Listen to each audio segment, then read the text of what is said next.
Et coucou tout le monde, on se retrouve dans cette vidéo pour faire un point sur le mois d'août.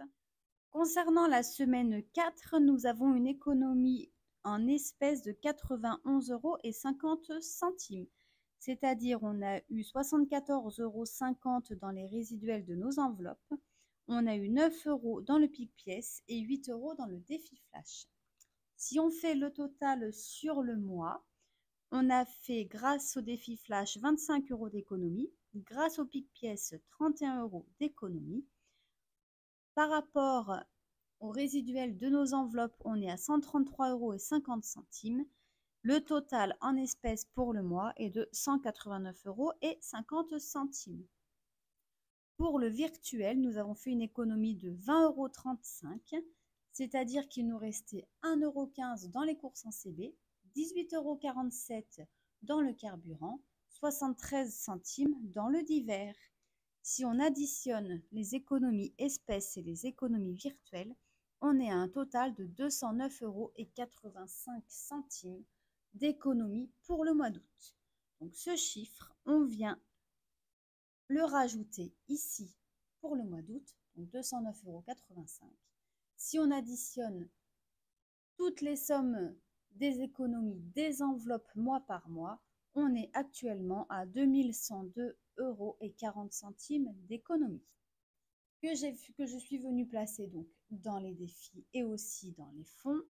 Donc par rapport à nos catégories, en défi au 31 août, nous sommes à 500,50 € dans notre classeur. Pour nos filles, nous sommes à 87 € sur leur livret et en espèces. Pour le fonds études, nous sommes à 1014 €. Pour les provisions, nous sommes à 1905 €. Les prévisions, 140 €. Donc ça, c'est sur le livret, ça, c'est en espèces dans notre classeur.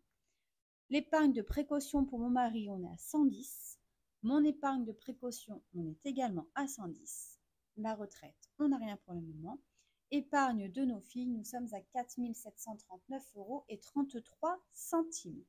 Si on additionne tout ça, nous sommes à 9 005,83 € que nous avons en épargne et en fonds et en défi. Par rapport au mois dernier, nous avons dépensé 859,61 €. Donc nous avons mis de l'argent en début de mois et à la fin du mois, donc dans nos fonds, dans nos épargnes et dans nos défis. Et sur tout ça, on a quand même dépensé puisqu'on est quand même en négatif, puisqu'on était à 9 865,44 € pour fin juillet et que là, donc, on est à 9 005,83 €.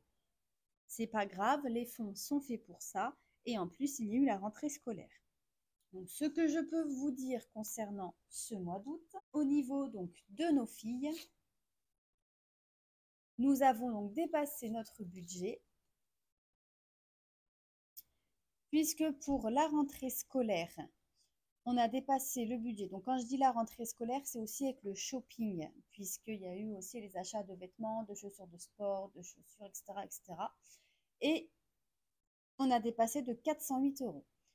Pour pas être dans le négatif, je suis venue prendre 240 € dans le sport, puisque mes deux grandes ne seront pas licenciées cette année, puisqu'elles sont toutes les deux en sixième, et qu'on a dit qu'on allait d'abord voir comment se passait la sixième avant de vouloir s'inscrire à un sport, et qu'elles vont faire le sport grâce au collège les mercredis après-midi.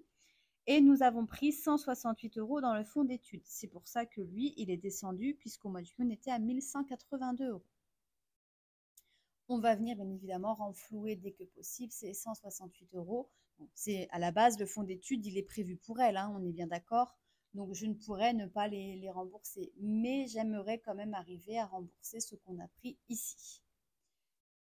Concernant ce classeur, j'ai juste modifié le design, puisqu'en fait c'est un design que je vous propose sur le Drive et je me suis dit que ce serait bien que mes classeurs soient un petit peu à l'image du Drive. Donc c'est-à-dire que vous avez ce design-là qui est dans mes classeurs, dans mon budget planeur, dans mon classeur provision et prévision. J'ai fait ce design-là pour mes filles, pour le classeur de nos filles. Pareil, il y a eu quelques petites modifications que je vous expliquerai lors du remplissage des fonds, puisqu'en fait, avant, je faisais tout pour elles, une par une, et qu'en fait, par rapport à la rentrée scolaire et le shopping de cette année, je me suis dit que ça n'allait pas. Parce que dans le shopping, mes deux grandes, elles avaient 31 euros de mémoire pour ma grande et 60 euros pour ma seconde. Et ma petite dernière, elle s'était retrouvée avec plus de 160 euros. Et en fait, mes deux dernières récupèrent quand même des vêtements de mes filles. Donc, je leur achète bien évidemment des vêtements neufs, attention, puisque je ne veux pas qu'elles récupèrent toutes les affaires de mes grandes, hein, chacune sa personnalité, chacune sa manière de s'habiller. Donc, elles récupèrent des choses, mais elles ne récupèrent pas tout.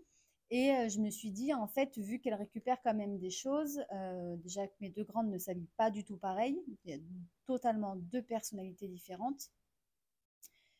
Et en plus, elle récupère aussi les affaires de la troisième. Donc, j'ai dit, ben, on va tout regrouper et c'est pas grave, on fera par catégorie et non pas par fille, mais sachant que je reste sur le même principe, c'est-à-dire que si il reste de l'argent au moment où les factures sont passées, ça partira quand même tout dans le fonds études puisque ce classeur est rempli pour nos filles avec les allocations familiales que l'on reçoit tous les mois pour elles. Et il y a une nouvelle catégorie, c'est-à-dire la garderie, puisque j'ai attaqué mon nouveau travail le lundi 2 septembre et que j'aurai besoin de la garderie, notamment tous les vendredis matins. Voilà ce que je peux vous dire concernant le mois d'août, qui a été donc un mois où nous avons beaucoup bougé et beaucoup dépensé du coup, mais c'est pas grave, c'est comme ça. On a vidé quelques fonds, mais ils sont là pour ça. Tant qu'on ne s'est pas mis dans le rouge, cela nous convient très bien. Et moi, je vous retrouve très vite dans la vidéo budget du mois de septembre. En attendant, je vous souhaite à tous une agréable fin de journée et je vous dis à très vite dans la prochaine vidéo. Bye bye!